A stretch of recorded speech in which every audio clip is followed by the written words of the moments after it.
Hello, friends. I know I'm just an average guy telling creepy stories, but if you like them and get the scare you're craving for, please leave a like and subscribe.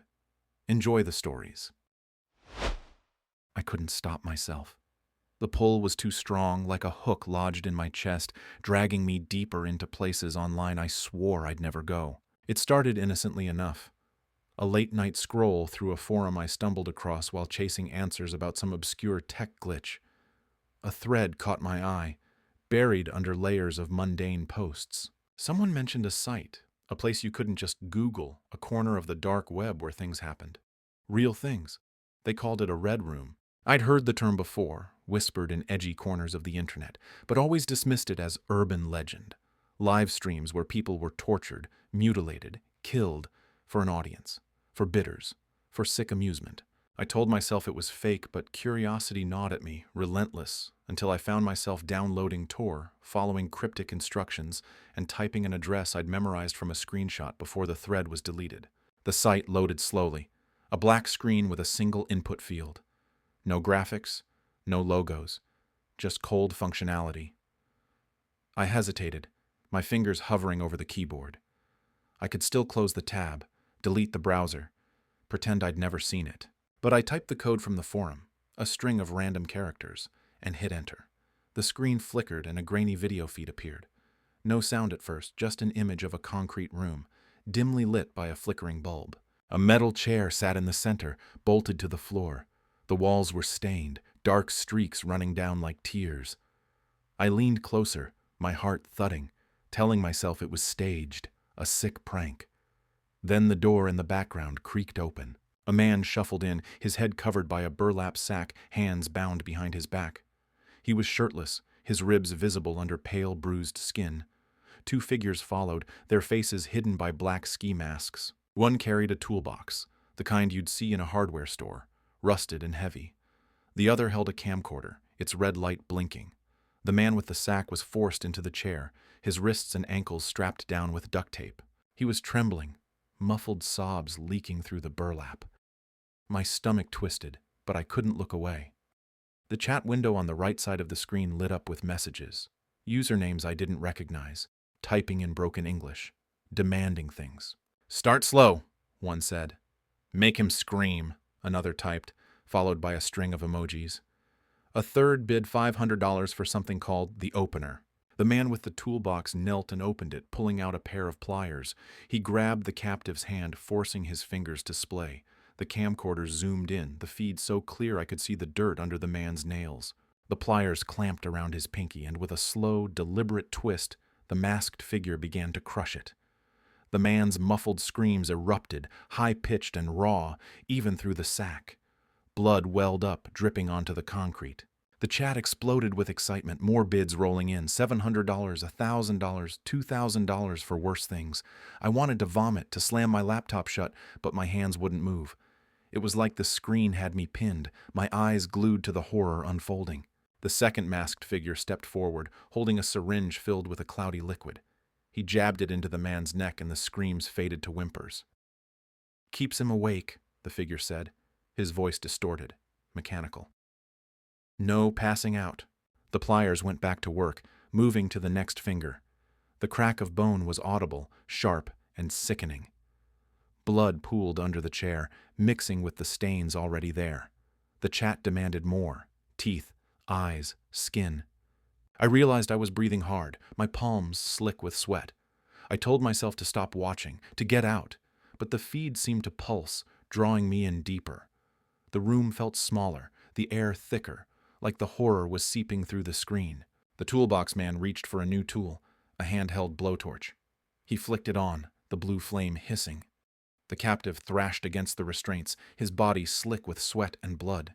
The masked figure held the flame to the man's chest, moving it slowly, drawing blackened lines across his skin. The smell. I couldn't smell it, but my brain conjured it anyway. Charred flesh and coppery blood. The man's screams were inhuman now, gargling, desperate. The chat was a frenzy, users bidding thousands for specific acts. One typed, "Take the sack off, want to see his face." The camcorder man nodded, ripping the burlap away. The man's face was ordinary. 30s maybe, with a scruffy beard and wide, bloodshot eyes. His mouth was gagged with a rag, soaked red. He looked straight at the camera, straight at me, and I froze. It felt personal, like he knew I was there, watching, doing nothing. My screen glitched, the feed stuttering, and for a second I thought I saw my own reflection in his eyes. I blinked, and it was gone, but the unease lingered, burrowing into my chest. The blowtorch moved lower, searing his stomach, the skin bubbling and splitting. The chat cheered, but I couldn't read the words anymore. They blurred together, a wall of depravity. The door creaked again, and a third figure entered, pushing a cart draped with a tarp. The camcorder man pulled it back, revealing a tray of tools, scalpels, hooks, a bone saw. My heart pounded so hard I thought it would burst. The new figure picked up a scalpel, its blade glinting under the bulb. He leaned close to the captive, whispering something I couldn't hear. Then he sliced into the man's arm, slow and precise, peeling back a strip of skin like it was paper. Blood poured, thick and dark, splattering the cart. The man's body convulsed, his eyes rolling back, but the syringe kept him conscious, trapped in the pain. The chat bid for pieces: skin, fingers, teeth. One user offered $10,000 for the man's tongue. I was shaking now, tears streaming down my face, but I still couldn't stop. The screen seemed to glow brighter, the room's walls closing in. The scalpel moved to the man's face, carving a line from his cheek to his jaw. The flesh parted, exposing muscle and bone. His screams were wet, choked, the gag barely holding them back. The blowtorch came back, cauterizing the wound, the hiss of burning flesh louder than his cries. The chat was insatiable, demanding more, faster, worse. The toolbox man grabbed a hook, driving it through the man's shoulder, twisting until it tore free, taking a chunk of muscle with it. The feed glitched again, the audio warping into a low, guttural hum. My laptop fan whirred, overheating, but I didn't dare touch it. The screen flickered, and for a moment the captive's face wasn't his. It was mine. My eyes, my mouth, my terror. I screamed, scrambling back, but the image snapped back to the man, his face a ruin of blood and burns. The masked figures didn't stop. The bone saw whirred to life, its teeth biting into his thigh. Blood sprayed, painting the walls, the floor, the cart. His leg jerked, the restraints snapping taut. The chat bid for the limb itself, numbers climbing into the tens of thousands. I don't know how long I watched. Hours, maybe. The man's screams faded, his body slumping, but the syringe kept him alive, barely. The masked figures worked methodically, carving, burning, breaking. The chat never slowed, the bids never stopped. My room was dark now, the only light coming from the screen. I felt numb, hollow, like part of me was still in that concrete room. The feed cut abruptly, replaced by a message.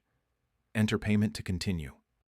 My hands moved on their own, reaching for my wallet, but I stopped, horrified. What was I doing? I slammed the laptop shut, my breath ragged. The silence was deafening, but the images burned behind my eyes. Blood, bone, the man's face morphing into mine. I deleted, tore, wiped my history, smashed the laptop with a hammer, but it didn't help. Every time I closed my eyes, I saw the room, heard the screams. Days passed, and I barely slept, jumping at every sound, checking my locks obsessively. Then one night I found a USB drive on my doorstep. No label, no note. I knew I shouldn't, but I plugged it in. A single video file. I clicked it, and the concrete room filled the screen. The chair was empty, the floor still wet with blood. The door creaked open, and the masked figures dragged in a new figure, hands bound, sack over their head. They strapped them down, ripped the sack off. It was me. My face, my eyes, staring at the camera, pleading. The toolbox opened, the pliers glinted, and the screen went black. Somewhere in my apartment, a door creaked. The creak of the door echoed in my skull, louder than it should have been, like a nail driven into the silence of my apartment. I froze, my eyes locked on the blank screen where my own face had just stared back at me, pleading, trapped in that concrete hell. The USB drive hummed faintly in my laptop, its tiny light pulsing like a heartbeat. My hands trembled as I yanked it out, the metal hot against my skin, and hurled it across the room. It skittered under the couch, but the weight of what I'd seen didn't leave me, my face, my eyes. That room. I stumbled to my feet, my legs weak, and checked the door, locked, deadbolt in place. The windows were shut, the curtains drawn. I was alone. I had to be. But the creak came again, softer this time, from somewhere deeper in the apartment. My bedroom, maybe, or the hallway. I grabbed a kitchen knife, its blade dull but better than nothing, and crept toward the sound. The air felt wrong, thick, like it was pressing against my skin. Every step made the floorboards groan, betraying me. I checked the bedroom, empty. The closet, nothing but clothes. The bathroom mirror reflected my own wide-eyed terror, my knuckles white around the knife handle. I told myself it was paranoia, that the video was a trick, some sick deep fake meant to mess with my head. But the memory of the red room clung to me, the blood, the screams, the pliers twisting bone, and my face staring out from that chair. I sank onto the couch, clutching the knife, my pulse hammering in my ears. Sleep was impossible. Every time I closed my eyes, I saw the concrete walls, the stained floor, the masked figures moving with cold precision. I kept the lights on, the TV blaring static to drown out the silence, but it didn't help. My phone buzzed, and I nearly dropped the knife. A text from an unknown number, a string of random characters, like the code I'd used to access the site. My thumb hovered over the delete button, but I couldn't press it. Instead, I opened my laptop, new, bought after I'd smashed the old one, and stared at the blank desktop. The USB drive was still under the couch. I knew I shouldn't touch it, but my hands moved anyway, fishing it out, plugging it back in. The video file was still there, but now there was a second one. My mouth went dry. I clicked it, unable to stop myself, the same pull from before dragging me back. The screen flickered, and the concrete room appeared again, empty at first, the chair gleaming under the flickering bulb. The door creaked open, and my breath caught. A figure was dragged in, sack over their head, hands bound. The masked men strapped them to the chair, same as before. The sack came off, and it was me again. My face, pale and bruised, eyes wide with panic. But this time, I noticed something.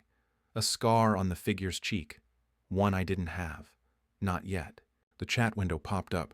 The same frenzy of usernames and bids. "Start with the eyes," one typed. "Burn the hands," another demanded. The toolbox man pulled out a scalpel, its blade catching the light. He leaned close to the figure. Me, or not me, and sliced into the cheek, carving the scar I'd just noticed. Blood ran down the figure's face, pooling in the collarbone. The screams were mine, but distorted, like they were coming from underwater. The blowtorch hissed to life. The flame pressed to the figure's hand, blackening the skin until it cracked. The chat roared with approval, bids climbing higher. I wanted to scream, to smash the screen, but my body wouldn't move. The knife slipped from my hand, clattering to the floor. The video cut to black, replaced by text. "Join us. Pay to play." Below it, an input field for a cryptocurrency wallet. My stomach churned. I slammed the laptop shut, my heart pounding so hard I thought it would burst. The room was too quiet now, the TV static gone. I hadn't turned it off. I grabbed the knife again, checking the apartment. Every corner. Every shadow. Nothing. But when I returned to the living room, the laptop was open, the screen glowing. The video was playing again, looping the moment the scalpel carved my cheek. I hadn't touched it. I unplugged the laptop, ripped out the battery, and threw it into the closet. I was done. No more. But as I sat there, knife in hand, I noticed something on my arm, a faint red mark, like a burn, in the shape of a handprint. It hadn't been there before. My throat tightened, and I scrubbed at it, but it didn't fade. The creak came again, closer now from the front door. I checked the deadbolt, still locked. But the handle rattled, slow and deliberate, like someone was testing it.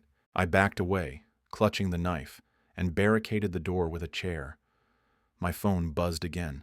Another text, this time a single word. "Watch." I deleted it, blocked the number, but another came through from a different number. "You can't leave." My hands shook so badly I dropped the phone. It landed face up, and the screen lit up with a live feed, not from the USB, but streaming directly to my phone. The concrete room again, the chair empty. The door opened, and the masked figures dragged in another person. No sack this time. It was my neighbor, Sarah, the one who lived across the hall. Her face was tear-streaked, her mouth gagged. She thrashed as they strapped her down, her eyes darting to the camera, pleading. The toolbox man held up a hammer, its head rusted and heavy. The chat erupted, bidding for the first strike. I threw the phone against the wall, the screen shattering, but the audio kept playing. Sarah's muffled screams, the crunch of bone. I covered my ears. But it was inside my head now, inescapable. The lights in my apartment flickered, and the air grew colder, heavier. I ran to the door, shoving the chair aside, fumbling with the deadbolt. I had to get out, to warn her, to do something. But when I opened the door, the hallway wasn't there. Instead, I stared into the concrete room, the chair empty, waiting. The masked figures stood inside, their heads turning toward me. I slammed the door shut, my chest heaving, and leaned against it, the knife trembling in my hand. The room was silent, but the burn on my arm throbbed, darker now, spreading like an infection. I heard footsteps behind the door, slow and deliberate. Then a knock, 3 sharp raps. My phone, shattered on the floor, lit up again, the feed still streaming. Sarah was gone. The chair was empty. The chat typed a new message. Your turn. I don't know how long I stood there, the knife pressed against my palm, the door rattling softly behind me. I didn't open it. I couldn't. But the room felt smaller, the walls closer, the air thick with the stench of blood and burnt flesh. My laptop, unplugged and powerless, hummed to life in the closet. The USB drive was in my hand again. I didn't remember picking it up. The screen glowed, showing the concrete room, the chair, and me, strapped down, my face carved with the scar I'd seen. The toolbox man leaned close, his breath hot through the ski mask, and whispered, You're already here. I dropped the knife, my legs giving out. The door creaked open behind me, and cold hands grabbed my shoulders, pulling me backward. The last thing I saw was the chair, waiting, and the chat window lighting up with bids. My name was on the screen now, and the numbers kept climbing. The cold hands yanked me backward, my heels dragging across the floor as the door slammed shut behind me. The air shifted, heavy with damp rot and the metallic tang of blood, like I'd been swallowed into the belly of the concrete room from the screen. My vision blurred, the edges of the world smearing into gray, but the chair loomed ahead, its rusted metal glinting under the flickering bulb. I thrashed, my arms flailing, but the grip on my shoulders was iron, unyielding. The masked figures loomed over me, their ski masks swallowing any trace of humanity, their eyes invisible behind the black fabric. One shoved me into the chair, the cold metal biting into my spine, and before I could scream, duct tape snapped around my wrists and ankles, pinning me like a specimen. My heart pounded so hard it hurt, my breath coming in shallow gasps as the reality of it sank in. I was here, in the red room, no longer just a viewer. The camcorder's red light blinked to life, its lens trained on me, unblinking, like a predator sizing up prey. The second figure, the one with the toolbox, knelt and flipped it open, the hinges screeching. The tools inside gleamed, pliers, scalpels, a blowtorch, a bone saw, each one stained with use. My stomach lurched, bile rising in my throat. The chat window flickered on a screen mounted to the wall, usernames I didn't recognize spewing demands. Cut him slow. Burn his face. $2,000 for the teeth. The bids rolled in, numbers climbing faster than I could process, each one a promise of pain. I tried to scream, but my voice caught, choked by terror and the gag they shoved into my mouth, a rag that tasted of sweat and copper. The toolbox man picked up the pliers, their jaws rusted but sharp, and leaned close. His breath hissed through the mask, sour and hot. He grabbed my hand, forcing my fingers to splay against the armrest. I yanked against the tape, but it held fast, cutting into my skin. The pliers clamped around my thumb, the pressure building until it felt like my bone would shatter. Then he twisted, slow and deliberate, and the pain exploded, white-hot, searing through my arm. I screamed into the gag, the sound muffled but raw, my body bucking against the restraints. Blood dripped onto the concrete, pooling with the stains already there. Layers of suffering baked into the floor. The chat erupted, Emojis and dollar signs flooding the screen. Users bidding for the next finger, the next cut. The camcorder man zoomed in, the lens so close I could see my own reflection in it, my eyes wide, bloodshot, the scar from the video now carved into my cheek, fresh and weeping. I didn't remember it happening, but the pain was real, throbbing in time with my pulse. The second figure pulled out a syringe, its needle glinting, filled with the same cloudy liquid I'd seen before. "No passing out," he said, his voice a mechanical rasp, and plunged it into my neck. The burn spread, my nerves screaming, my mind sharpening against my will, every sensation amplified. I couldn't escape into unconsciousness, couldn't hide from the pain. The pliers moved to my index finger, crushing, twisting, the crack of bone louder than my muffled cries. The door creaked open again, and a third figure entered, pushing the cart I'd seen in the videos, its tarp hiding the tools beneath. He pulled it back, revealing a new array.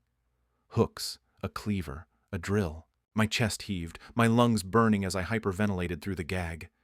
The chat bid for the drill, $5,000, then $10,000, the numbers climbing as the figure picked it up, its motor whining to life. He pressed it against my knee, the bit hovering just above the skin, and I thrashed, my screams choking me. The drill bit sank in, slow at first, then faster, grinding through flesh and bone. Blood sprayed, hot and wet, splattering my chest, the chair, the floor. The pain was beyond comprehension, a white-hot void that consumed me. The chat cheered, their words a blur of sadistic glee. My vision swam, but the syringe kept me tethered to the agony, every nerve screaming. The toolbox man swapped the pliers for a scalpel, slicing into my forearm, peeling back a strip of skin with surgical precision. Blood poured, pooling in my lap, and I felt the warmth of it soaking through my clothes. The camcorder zoomed in again, capturing every detail, the exposed muscle, the glint of bone, my face contorted in horror. The chat demanded more, bidding for my eyes, my tongue, pieces of me sold off like meat. The third figure grabbed a hook, driving it through my shoulder, the metal tearing through muscle, scraping bone. I screamed until my throat bled, the gag soaked red. The room seemed to pulse, the walls closing in, the bulb flickering faster, casting shadows that moved like living things. The masked figures worked in silence now, their movements mechanical, as if they'd done this 1,000 times. The drill whirred again, this time aimed at my other knee, and I begged through the gag, my voice a garbled mess of desperation. They didn't stop. The chat didn't stop.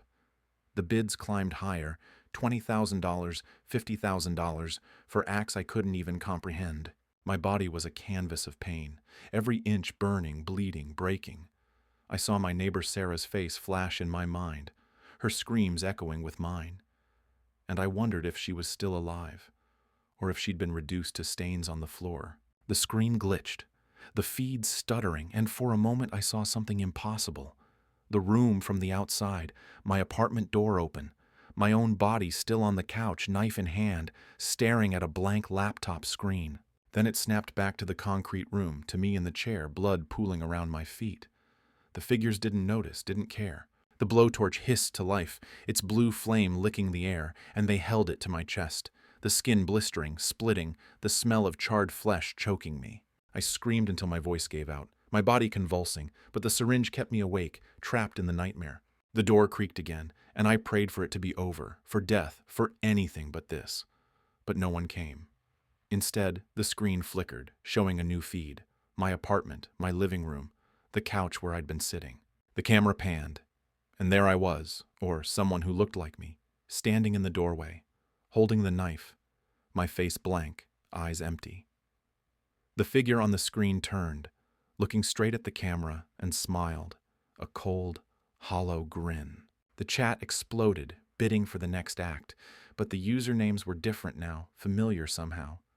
My friends, my family, their names twisted into the anonymous handles, bidding for my pain. The masked figures stepped back, watching me, waiting. The drill whirred again, the scalpel gleamed, the blowtorch hissed. I felt the room shift, the walls melting, the chair dissolving, and for a moment I was back in my apartment, the knife in my hand, the USB drive glowing on the floor. But the concrete room snapped back, the pain flooding in, and I realized there was no escape. The screen showed my face again, not in the chair, but standing with the masked figures, holding the scalpel, my eyes dead, my hands steady. The chat typed a single word: begin. I don't know who I am anymore. The pain is all there is, the bids never stop, and the room never lets me go. The screen flickered, casting a sickly blue glow across my face as I sat hunched over my laptop in the dead of night. My apartment was silent, save for the faint hum of the machine and the occasional creak of the old building settling. I shouldn't have been there, on that page, in that corner of the internet where the light doesn't reach. But curiosity is a cruel master, and I'd been chasing whispers of the dark web for weeks, rumors of hidden sites, of things no one should see. I'd heard about red rooms before, those fabled live streams where the worst of humanity played out in real time for the right price. I didn't believe they were real. Not really. Urban legends, I told myself, exaggerated tales to scare the naive. But I was wrong, so very wrong. It started innocently enough.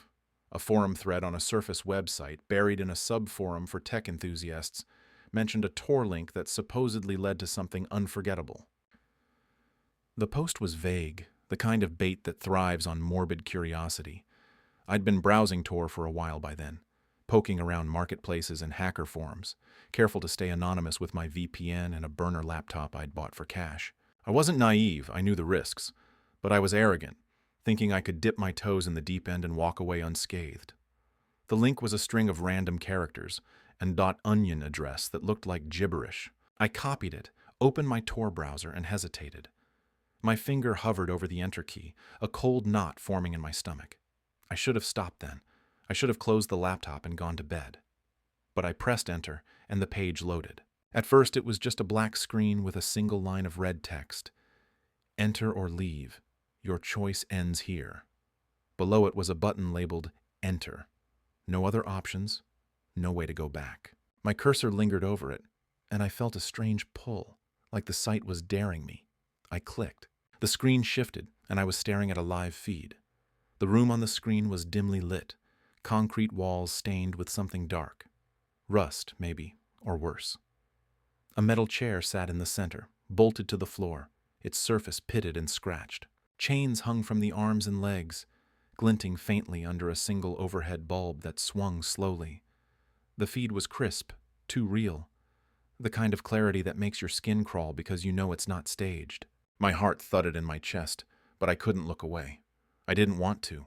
A chat window appeared on the right side of the screen. Messages scrolled rapidly, usernames I didn't recognize, a mix of numbers and letters like code. Show starts soon, one said. Worth every coin, said another. Make it slow this time, a third demanded. My stomach churned. I wanted to believe this was fake, some elaborate roleplay for sickos with too much crypto to burn. But then the door in the room creaked open, and a figure stepped inside. He was tall, lanky, dressed in a stained white coat that hung loosely on his frame. His face was obscured by a surgical mask, but his eyes, God, his eyes were visible through the camera, pale and unblinking, like they could see me through the screen. He carried a metal tray, the kind you'd see in an operating room, and set it down on a table just out of frame. The clink of tools echoed through my headphones, sharp and deliberate. I realized I was holding my breath. The chat exploded with activity. Here we go, someone typed. Do it messy. My hands trembled as I reached for the mouse, wanting to close the tab, but my finger froze. The figure turned to the camera, and for a moment I swore he was looking at me. Not the lens, not the audience, but me. A chill ran down my spine, and I yanked my headphones off, but the sound didn't stop. It was coming from the laptop itself, a low, guttural hum that wasn't there before. I slammed the lid shut, but the screen didn't go dark. The feed was still there, glowing through the crack, the figure now dragging something into the room. It was a person. A man, maybe in his 30s, naked and shivering, his wrists and ankles bound with duct tape. His eyes were wide, darting around the room, his mouth gagged with a strip of cloth. Bruises covered his body, fresh and old, some yellowing at the edges, others a deep, angry purple. He was screaming behind the gag, muffled but desperate, the kind of sound that claws at your insides. The figure in the white coat grabbed him by the hair and forced him into the chair, securing the chains around his wrists and ankles. The man thrashed, but the restraints held firm, the metal biting into his skin until blood trickled down. I wanted to look away. I told myself to unplug the laptop, to smash it, to do anything but watch. But my body wouldn't move. It was like the screen had hooked into me, tethering my eyes to the horror unfolding. The figure picked up a tool from the tray. A scalpel, its blade catching the light. He held it up to the camera, turning it slowly, letting the audience see every inch of the steel. The chat went wild. "Cut deep," someone wrote. "Take your time," said another. I felt bile rise in my throat, but I couldn't stop watching. The figure knelt beside the man, who was sobbing now, his chest heaving. The scalpel traced a slow line across his stomach, not cutting yet, just teasing. The man's screams grew louder, more frantic, even through the gag. Then, with a flick of the wrist, the blade sank into his flesh. Blood welled up, bright and thick, spilling over the edge of the cut. The figure worked slowly, methodically, carving a pattern I couldn't make out, each slice precise but cruel. The man's body convulsed, his eyes rolling back, but he didn't pass out. I wished he would. I wished I could. The chat was a frenzy now, messages piling up so fast I could barely read them. "More blood," someone demanded. "Take the fingers next." My hands were shaking so badly I knocked over my coffee mug, the cold liquid soaking my lap. But I barely noticed. The figure paused, glancing at the camera again, and I swear he nodded, like he was acknowledging the requests. He set the scalpel down and picked up a pair of pliers. My heart stopped as he gripped the man's index finger, twisting until the bone snapped. The man's scream was inhuman, a sound that tore through me, and I clapped my hands over my ears, but it didn't help. The sound was inside me now. I don't know how long it went on. Minutes, maybe hours. The figure worked without rush, alternating between tools. A hammer, a drill, a syringe filled with something that made the man's veins bulge and his skin blister. Each act was worse than the last, each cut deeper, each scream more broken. The chat cheered, egging him on, their words growing more depraved. "Peel the skin," one suggested. "Open the chest," another urged, and the figure complied, his hands steady, his eyes empty. Blood pooled on the floor, thick and dark, spreading toward the edges of the frame. I was crying by then, tears streaming down my face, but I couldn't stop watching. It was like the screen had hijacked my brain, forcing me to witness every second. I tried to move my hand to the power button, but it felt like lead, heavy and useless. The man in the chair was barely alive now, his head lolling, his body a ruin of cuts and burns. The figure stepped back, admiring his work, then turned to the camera one last time. He reached up and pulled down his mask, revealing a face that was wrong. Too smooth, too pale, like a mannequin come to life. His lips curled into a smile and he spoke, his voice low and rasping, directly into the mic. "You're part of this now." The screen went black. My laptop shut off, the hum dying instantly. I sat there, frozen, my breath ragged, my heart pounding so hard I thought it would burst.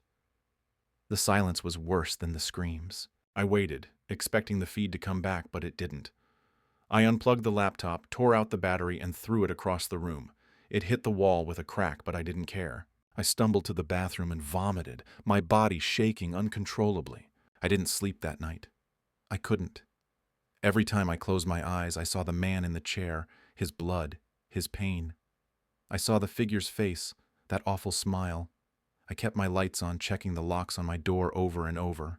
The next day, I burned the laptop in a dumpster behind my building, watching the flames consume it. I told myself it was over, that I'd escaped. But then the email came. No subject, no sender, just a single line. "You paid with your eyes. Now, pay with your hands." Attached was a photo of my apartment building, taken from the street at night. I was in the window, staring at my laptop, the blue glow illuminating my face. I don't know how they got it. I don't know how they found me. But I know one thing. I'm part of it now. And there's no leaving. The email sat in my inbox like a festering wound. Its words burned into my mind. "You paid with your eyes. Now pay with your hands. The photo of my apartment building, with me framed in the window, haunted me every time I blinked. I hadn't slept since the red room, not really. Just fits of restless dozing, jerking awake at every creak of the floorboards or hum of the refrigerator. My apartment, once a sanctuary, felt like a trap. The walls seemed to lean in, the shadows too sharp, the silence too heavy. I kept the lights on, blinds drawn, door bolted, but it didn't matter. They knew where I was. They'd seen me. And they weren't done. I deleted the email, but it didn't help. My phone buzzed an hour later with a text from an unknown number. Check your downloads. My hands shook as I opened my laptop, the new one I'd bought to replace the burned husk of the last. I hadn't touched the dark web since that night, hadn't even opened Tor, but there it was in my downloads folder. A video file, no name, just a string of numbers. My cursor hovered over it, my stomach twisting. I didn't want to click it. I knew I shouldn't. But my hand moved on its own, like it had in the red room, drawn by some sick compulsion I couldn't fight. The video opened. It was the same concrete room, the same metal chair, the same chains glinting under the flickering bulb. But the chair was empty now, the floor still wet with dark stains that hadn't fully dried. The camera panned slowly, deliberately, revealing a new detail, a table in the corner covered with tools, saws, pliers, a blowtorch, their surfaces crusted with dried blood. The feed lingered there, letting me take in every detail before cutting to black. Then text appeared in red. "You're next. Prepare." The video ended, but my screen didn't go dark. Instead, a live feed loaded automatically, and I was staring at my own street, my building, my window. The camera was outside, pointed up at my apartment, and I could see the faint glow of my lights through the blinds. I stumbled to the window, heart hammering, and ripped the blinds open. The street was empty, bathed in the sickly yellow of streetlights, but I couldn't shake the feeling of eyes on me. I slammed the blinds shut and backed away, my breath coming in short, ragged gasps. My phone buzzed again. Another text. "Run if you want, it won't matter." I threw the phone across the room, its screen cracking against the wall, but the message was already in my head, burrowing deep. I didn't leave the apartment for days. I couldn't. Every time I touched the doorknob, my mind replayed the red room, the man's screams, the scalpel's glint, the figure's mannequin-smooth face. I ordered food delivery, left it outside the door, and dragged it in only when I was sure no one was there. But the packages felt wrong, too heavy, the bags stained with something that wasn't sauce. I stopped opening them, living off stale crackers and tap water, my body growing weaker, my mind fraying at the edges. Then the noises started. At first, it was just a faint scratching, like nails on wood coming from the walls. I told myself it was the building, old pipes or rats, but it grew louder each night, more deliberate. It wasn't random. It had a rhythm, like someone tapping out a message. I pressed my ear to the wall once, desperate to understand, and heard a low, wet chuckle, like someone gargling blood. I didn't listen again. I stuffed towels under the door, taped the windows shut, but the sounds followed me, seeping into my dreams. I saw the figure in the white coat every time I closed my eyes, his scalpel carving my name into flesh that wasn't mine. Yet, on the fifth night, my laptop turned on by itself. I was curled on the couch, staring at the ceiling, when the screen flared to life, that same blue glow filling the room. The red room feed was back, unprompted, the concrete walls and stained floor unmistakable. The chair was occupied again, but this time it was a woman, young, her body trembling, her eyes blindfolded with a strip of black cloth. Her hands were unbound, but she didn't move, didn't fight, just sat there, whimpering. The figure in the white coat stepped into frame, his mask back in place, his eyes gleaming like polished glass. He held a knife this time, long and serrated, its edge catching the light as he turned it for the camera. The chat window was there again, the same faceless usernames spewing their venom. "Break her," one wrote. "Make her beg," said another. I wanted to scream, to smash the laptop, but my body was locked in place, my eyes glued to the screen. The figure grabbed the woman's hand, forcing her fingers flat against the arm of the chair. She screamed, a raw animal sound, as he pressed the knife to her thumb and began to saw. Blood sprayed, thick and red, and her screams turned to sobs, then to silence as she slumped forward, her body shaking. The figure didn't stop. He moved to the next finger, then the next, the knife's teeth grinding through bone with a sickening crunch. I vomited on the floor, my stomach heaving, but I couldn't look away. The chat was ecstatic, messages flooding in, demanding more, worse. The figure paused, tilting his head toward the camera, and I felt it again. That impossible sense that he was looking at me. He raised the knife, still dripping, and pointed it at the lens. The screen flickered, and for a split second I saw my own face reflected back, not on my laptop, but in the feed, like I was sitting in that chair. I screamed, scrambling backward, knocking over a lamp. The feed cut to black, but the laptop didn't shut off. Instead, a new message appeared. Your turn is soon. Choose your tool. I unplugged the laptop, tore out the battery, and threw it into the bathtub, dousing it with water. It didn't matter. The next morning, my phone, cracked screen and all, lit up with another text. Water won't save you. I smashed the phone with a hammer, grinding the pieces into the floor, but the messages kept coming. They weren't texts anymore. Not really. They appeared on my TV screen, scrawled across my bathroom mirror in red marker I didn't own. You watched. You paid, now you play. I tried to run. I packed a bag, grabbed what cash I had, and slipped out at dawn, my hoodie pulled low, my eyes scanning the empty street. I made it 2 blocks before I saw him, a tall, lanky figure in a white coat, standing under a streetlight, his face hidden by a surgical mask. He didn't move, didn't chase me, just stood there watching. I turned and ran the other way, my breath burning in my chest. But when I looked back, he was gone. I kept running, ducking into alleys, weaving through crowds, until I reached a cheap motel on the edge of town. I paid in cash, locked the door, and pushed the dresser against it. That night, the TV in the motel room flickered on. No remote, no power button, just the red room, live and waiting. The chair was empty again, but the figure was there, standing in the center of the frame, his tools laid out on the table. He turned to the camera, pulled down his mask, and smiled that same mannequin smile. You can't run, he said, his voice crackling through the TV's cheap speakers. You're already here. The camera panned down, and I saw it. A photo pinned to the wall, grainy but unmistakable. It was me, sitting in my apartment, staring at my laptop, the blue glow on my face. Below it, written in red, next. I don't know how long I have left. The scratching in the walls followed me to the motel. Louder now, closer. My hands shake as I write this, knowing it won't matter. They're coming for me, and there's no escape. The Red Room isn't just a place, it's a promise, a debt I didn't know I was signing. I paid with my eyes when I watched, and now they want my hands, my blood, my screams. The door's locked, the window's barred, but I hear footsteps outside, slow and deliberate. The TV flickers again, and I know what I'll see if I look. The chair, the chains, the figure waiting. And me, reflected in the screen, already there. The motel room was a cage, its peeling wallpaper and cigarette-burned carpet closing in as the TV flickered, the red room feed casting its sickly glow across the walls. The footsteps outside had stopped, but the silence was worse, thick with anticipation, like the air before a storm. I hadn't moved from the corner where I'd wedged myself, knees pulled to my chest, eyes darting between the door and the TV. The screen showed the empty chair, its chains glinting, the concrete floor still slick with blood from the last occupant.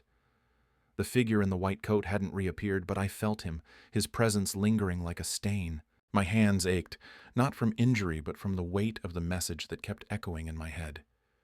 Now pay with your hands. I'd tried everything to escape. I'd smashed my phone, drowned my laptop, fled my apartment, but the Red Room followed me, seeping into every screen, every shadow. The photo on the wall in the feed, me staring at my laptop, unaware of the camera, was proof they'd been watching long before I clicked that link. I wasn't just a viewer, I was chosen, marked, part of their game from the start. The realization gnawed at me, a sick certainty that there was no outrunning this. The scratching in the walls started again, slower now, deliberate, like someone dragging a blade across wood. It was closer, inside the room, though I couldn't see where it came from. My heart pounded so hard I thought it would split my chest. The TV flickered, and the feed changed. The chair wasn't empty anymore. I was there, strapped into it, my wrists and ankles bound by chains, my face pale and sweating under the swinging bulb. It wasn't a reflection or a trick of the light. It was me, live, in that room, my eyes wide with terror, my mouth gagged with the same black cloth I'd seen on the others. But I was still in the motel, curled in the corner, my hands free, my body shaking. I touched my face, my wrists, confirming I was still here, but the screen showed otherwise. The chat window exploded with messages. "Finally," one said. "Make him scream," another demanded. "Slow, real slow." I screamed, my voice raw, but the sound didn't reach the feed. The figure stepped into frame, his white coat stained darker now, his mask pulled tight over his face. He carried a tray, the tools clinking softly as he set it down. I watched myself on the screen thrash against the chains, my muffled cries barely audible, while the real me clutched at the carpet, unable to move. He picked up a scalpel, its blade duller than before, crusted with something that flaked off as he turned it. The chat roared, their words a blur of cruelty. "Cut deep. Take the eyes. Break him." I forced myself to stand, my legs trembling, and lunged for the TV, yanking the plug from the wall. The screen went dark, but the image stayed in my mind, burned there like a brand. The scratching grew louder, coming from the ceiling now, a slow, grinding scrape that made my teeth ache. I grabbed the motel key and stumbled to the door, fumbling with the lock. The dresser I'd pushed against it felt heavier than before, like something was holding it in place. I shoved harder, my hands slipping, and that's when I noticed it. My fingers were bleeding, thin cuts crisscrossing the skin as if I'd been gripping a blade. I hadn't touched anything sharp, but the blood was real, warm and sticky, dripping onto the floor. The door wouldn't budge. I pounded on it, screaming for help, but the hallway outside was silent.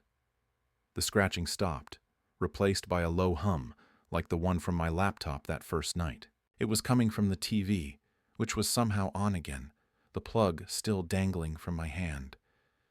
The feed showed me in the chair, the figure leaning over me, his scalpel tracing a line across my chest. Blood bloomed on the screen, but I felt nothing.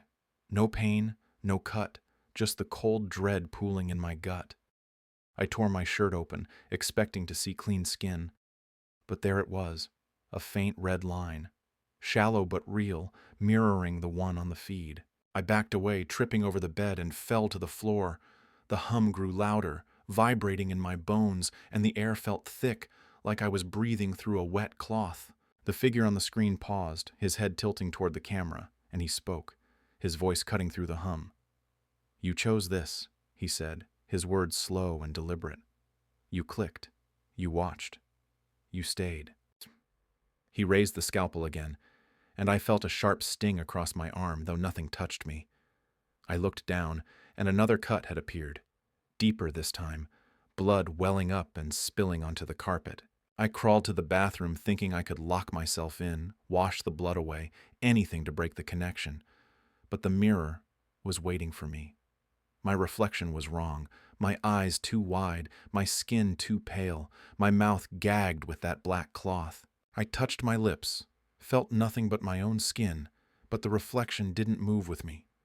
It stared, unblinking, as blood trickled from the cuts on its arms, its chest. I smashed the mirror with my fist, glass shattering, my knuckles splitting open, but the reflection didn't break. It stayed, smiling now, a smile that wasn't mine. The room was shrinking, the walls pulsing like a heartbeat. The TV was louder, the chat's messages scrolling faster. "Finish him. Make it last." I grabbed a shard of glass from the broken mirror, clutching it like a weapon, and stumbled back to the main room. The door was open now, just a crack, though I hadn't touched it. Darkness spilled through the gap, not the hallway's dim light, but something deeper, like the void of the dark web itself. I heard footsteps again, slow and heavy, coming from inside the room. I turned, glass shard raised, and there he was, the figure in the white coat, standing by the TV, his mask gone, his face that same unnatural smoothness, his eyes empty holes. He wasn't on the screen anymore. He was here, real, the air around him reeking of iron and decay. The scalpel in his hand dripped, not with blood, but with something black and viscous pooling on the floor. I swung the glass shard, but my arm froze midair, my muscles locked by some invisible force. He stepped closer, his head tilting, and I saw myself reflected in his eyes, Not my face, but me in the chair, bleeding, broken. "You paid with your eyes," he said, his voice a rasp that scraped my nerves raw. "You paid with your hands." He held up my hand, though I hadn't moved, and I saw the cuts, the blood, the skin flayed back to bone in places I hadn't felt. "Now you pay with everything." The room dissolved. One moment I was in the motel. The next I was in the chair, the chains biting into my wrists, the gag choking my screams. The figure loomed over me, his tools spread out, each one worse than the last. A rusted saw, a syringe filled with that black liquid, a hammer crusted with hair and flesh. The chat's voices were in my head now, not on a screen, urging him on, their words a cacophony of hate. I felt the scalpel first, slicing into my thigh, the pain white-hot, real in a way nothing else had been. I screamed, but the gag swallowed it, and the figure worked slowly, peeling back skin, exposing muscle, his hand steady as the blood pooled. I don't know how long it lasted. Time didn't exist in that room. Only pain, only the relentless rhythm of his tools. My body was a canvas, my screams his music, and the chat's cheers a chorus that never stopped. I saw flashes of the motel, of my apartment, of the street outside, but they were distant, like memories of someone else's life. The figure leaned in, his face inches from mine, and whispered, "You're home now." When it ended, I wasn't dead. I woke on the motel floor, my body whole, no cuts, no blood. But the pain lingered, a ghost in my nerves. The TV was off, the room silent, the door still locked. I could have believed it was a dream, but my hands were shaking, and when I looked at them, I saw faint scars, thin as spider webs, where the cuts had been. I left the motel that morning, walked away, told myself I was free, but I'm not. I see the red room everywhere, on my phone, my TV, my reflection in shop windows. I hear the scratching in every wall, the hum in every silence. I don't sleep anymore, not really. I just wait, knowing they're watching, knowing my turn isn't over. The red room doesn't let you go. It owns you, and I'm still paying. Thank you for listening. Hope I didn't scare you too much. If you like my stories, please consider giving me a like and subscribe. See you next time.